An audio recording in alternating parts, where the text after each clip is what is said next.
Neat paper leakage, ఢిల్లీలో విద్యార్థులపై lathi charge, Rahul Gandhi arrest నిరసిస్తూ రాష్ట్ర వ్యాప్తంగా కాంగ్రెస్ పార్టీ ఆందోళన చేపట్టింది. కరీంనగర్లో డాక్టర్ మేడిపల్లి సత్యం, డాక్టర్ కవ్వంపల్లి సత్యనారాయణ, జగిత్యాలలో మంత్రి అడ్లూరు లక్ష్మణ్, ఎమ్మెల్యే సంజయ్, రామగుండంలో ఎమ్మెల్యే రాజ్ ఠాకూర్, మక్కాన్ సింగ్, హుస్నాబాద్లో మంత్రి పొన్నం ప్రభాకర్ నాయకత్వంలో నిరసనలు జరిగాయి. కేంద్ర విద్యాశాఖ మంత్రి ధర్మేంద్ర ప్రధాన్ రాజీనామా చేయాలని డిమాండ్ చేశారు. కరీంనగర్లో కాంగ్రెస్, బీజేపీ శ్రేణుల ఆందోళనతో ఉద్రిక్తత నెలకొనగా పోలీసులు పలువురిని అదుపులోకి తీసుకుని భారీ బందోబస్తు ఏర్పాటు చేశారు.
చేస్తున్న విద్యార్థులపై అమానుషానికి గురవుతుంది. దీనికి ఎన్డీఏ ప్రభుత్వం చేసిన ఇరుపక్కల ఉండాలి.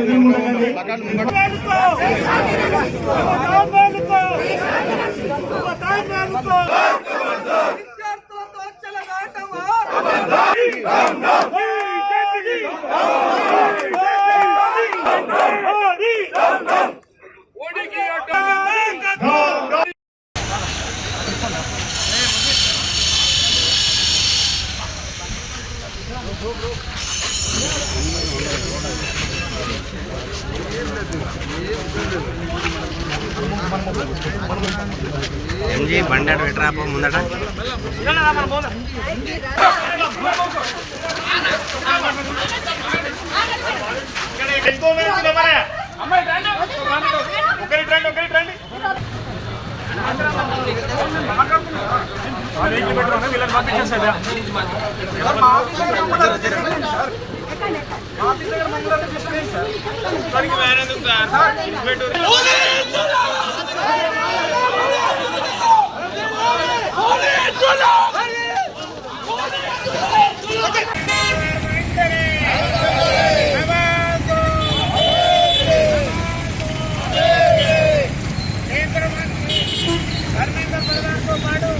ప్రధానమంత్రి కూడా వెంటనే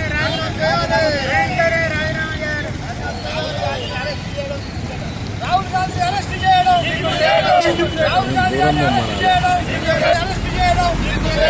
విద్యార్థుల పక్షాన రాహుల్ గాంధీ అరెస్ట్ చేయడం విద్యార్థుల పక్షాన పోరాటం చేసే కాంగ్రెస్ పార్టీని అమానుషంగా అరెస్ట్ చేయడం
ఇరవై 21వ తేదీన ఢిల్లీలోని జంతర్ మంతర్ వద్ద నీట్ పేపర్ లీకేజీలపై విద్యార్థులు నిరసన తెలపడానికి శాంతియుతంగా వెళ్తే ఈ నరేంద్ర మోడీ ప్రభుత్వం ఒక టెర్రరిస్టులను ట్రీట్ చేసిన విధంగా ట్రీట్ చేస్తూ ఇష్టరీతిన కొడుతూ పిల్లల ప్రాణాలు పోతాయా ఉంటాయనేది తెలియకుండా బాష్పాగోళాలు ప్రయోగిస్తూ ఎంత దారుణం అంటే అంత దారుణమైన పరిస్థితుల్లో తీసుకొచ్చారు. ఇది భారతదేశ చరిత్రలోనే చీకటి రోజుగా మేము అభివర్ణిస్తున్నాం. అదేవిధంగా దానికి మద్దతుగా మా ప్రియతమ నాయకులు రాహుల్ గాంధీ గారు నిన్నటి రోజున నిరసన తెలపడానికి ప్రధాని నరేంద్ర మోడీ గృహం వద్దకు వెళ్తే అక్రమ అరెస్టులు చేసి ఒక దొంగను రౌడీలను ఈడ్చుకెళ్ళినట్టు విధంగా ఒక ప్రతిపక్ష నేతను తీసుకెళ్ళడాన్ని మేము తీవ్రంగా ఖండిస్తున్నాం. ఇలాంటి హేయమైన చర్యలకు పాల్పడితే రానున్న రోజుల్లో మిమ్మల్ని బొందబెట్టడం ఖాయమని చెప్పేసి ఈ విధంగా తెలియజేస్తూ సెలవు తీసుకుంటున్నాను. పిసిసి అధ్యక్షుడు మహేష్ కుమార్ గౌడ్ గారి పిలుపు మేరకు కొరుట్ల పట్టణంలో మండల పట్టణ కాంగ్రెస్ పార్టీ అధ్యక్షుల ఆధ్వర్యంలో ఇవాళ ధర్నాతో పాటు నరేంద్ర మోడీ గారి దిష్టిబొమ్మను దగ్ధం చేయడం జరిగింది. ముఖ్యంగా నిన్న రాహుల్ గాంధీ గారు ఏదైతే ప్రధాని ఇంటి ముందు ధర్నా చేయడం జరిగిందో, ధర్నా చేస్తే వారిని అక్రమంగా అరెస్ట్ చేసినందుకు నిరసనగా ఈరోజు ఈ కార్యక్రమాన్ని చేపట్టడం జరిగింది. ముఖ్యంగా విద్యార్థులపై లాఠీ చార్జీ చేయడం అనేది హేయమైన చర్య. ఇన్ని రోజుల నుంచి నీట్ పేపర్ లీకేజు ఈ ప్రభుత్వం 12 సంవత్సరాల నుంచి ఎన్నోసార్లు విద్యార్థుల జీవితాలతో చెలగాటమాడినటువంటి ఈ ప్రభుత్వం ఇవాళ విద్యార్థులందరూ కూడా ఏకమై పార్లమెంటు ముట్టడికి కార్యక్రమాన్ని ఏదైతే భారతదేశ విద్యార్థులందరూ కూడా కలిసి నీట్కు సంబంధించినటువంటి అవకతవకల పైన, పేపర్ లీకేజీల పైన 7.5 కోట్ల విద్యార్థులు వాళ్ళ యొక్క ఆర్తనాదాలు, వాళ్ళ యొక్క ఆవేదనను వినిపించడానికి ప్రధానమంత్రి గారికి తెలియజేసే విధంగా పార్లమెంట్ సమావేశాలు నడుస్తున్న సందర్భంలో శాంతియుతంగా నిరసన కార్యక్రమాన్ని జంతర్ మంతర్ ఢిల్లీలో చేస్తున్న సందర్భంలో ఇలా ఢిల్లీ పోలీస్ వ్యవస్థ మొత్తం ఒక రాబందులు కదా మీద పడ్డట్టుగా, ఒక రాక్షసులు కదా వెంటబడి కొట్టినట్టుగా విద్యార్థుల ప్రాణాలతో చెలగాటమాడినరు, విద్యార్థుల తలలు వల్ల కొట్టినరు, రక్తం కళ్ళు చూసే విధంగా ఒక గ్యాస్ బాంబులు కూడా వదిలి వాళ్ళ ప్రాణాలతో చెలగాటమాడినటువంటి సందర్భాన్ని మా లోక్సభ ప్రతిపక్ష నాయకులు పెద్దలు రాహుల్ గాంధీ గారు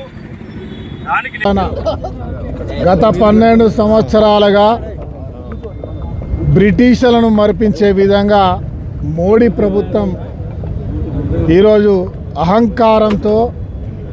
ఈ దేశాన్ని విచ్ఛిన్నం చేసే కార్యక్రమం చేస్తూ ఉంది. అనేక మార్లు కాంగ్రెస్ మా నాయకులు రాహుల్ గాంధీ గారు ప్రతి సమస్యను ఎప్పటికప్పుడు ప్రజా గొంతుకగా వినిపిస్తూ ఉంటే చులకనగా చూస్తూ అవహేళన చేస్తూ భారతదేశాన్ని కార్పొరేట్ వ్యవస్థలకు అమ్మడమే కాకుండా ఈరోజు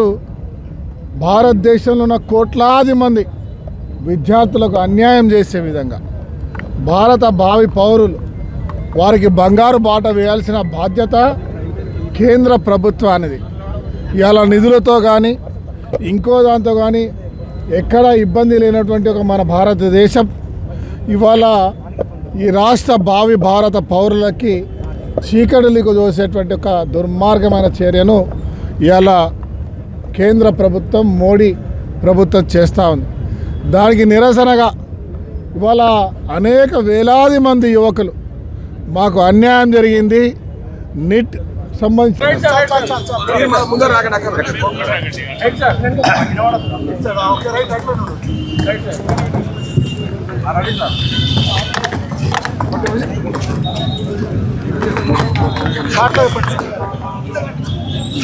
భారతదేశ విద్యార్థుల యువత భవిష్యత్తు నీట్ ప్రవేశ పరీక్షల లోపట భారత కేంద్ర మంత్రి ప్రధానమంత్రి నరేంద్ర మోడీ వారి ప్రభుత్వం లోపట ఏదైతే నీటి పరీక్షలు నిర్వహించి సుమారు ఈ దేశంలో ఉన్నటువంటి 19,73,000 మంది విద్యార్థులు ప్రవేశ పరీక్షలకు హాజరై సుమారు 73,000 మంది తెలంగాణ రాష్ట్రం నుంచి విద్యార్థులు హాజరై భారతదేశంలో ఉన్నటువంటి యావత్ యువత యొక్క భవిష్యత్తుకు సంబంధించినటువంటి పరీక్ష పత్రాలు లీకేజ్ అయి లక్షలాది మంది విద్యార్థులు నిరసన తెలియజేసి మాకు ఏదైతే పరీక్షల లీకేజ్ ప్రశ్న పత్రాలు లీకేజ్ అయినాయి దాని మీద విచారణ జరిపించి సంబంధించిన మంత్రి ధర్మేంద్ర ప్రధాన్ మీద కనీసం స్పందించకుండా నోరు విప్పకుండా మౌనంగా ఉన్న ప్రధానమంత్రి నరేంద్ర మోడీ నోరు విప్పాలని మొన్న జరిగిన లాఠీ చార్జీ ప్రజాస్వామ్యంలో మరొక స్వతంత్ర పోరాటాన్ని మరిపించే విధంగా, సత్యాగ్రహాన్ని మరిపించే విధంగా శాంతియుతంగా పోలీసులు కొడుతుంటే ఇంకా కొట్టండి అని నిలుచొని ఈరోజు దేశంలో జరిగినటువంటి అన్యాయాన్ని ప్రశ్నించేటువంటి ప్రయత్నం చేసి ఈ సందర్భంగా అనేక మందికి గాయాలైనాయి. మనం టీవీలో చూస్తా ఉన్నాం, రక్తాలు గారుతుంటాయి. బట్టలు తినిగిపోయి పోలీసులు కొడుతుంటే ఇంకా కొట్టమని ఈ దేశ విద్యా వ్యవస్థను, విద్యార్థి లోకాన్ని కాపాడడానికి జరిగినటువంటి ధర్నాలో అనేక మందికి గాయాలు జరిగితే అధికార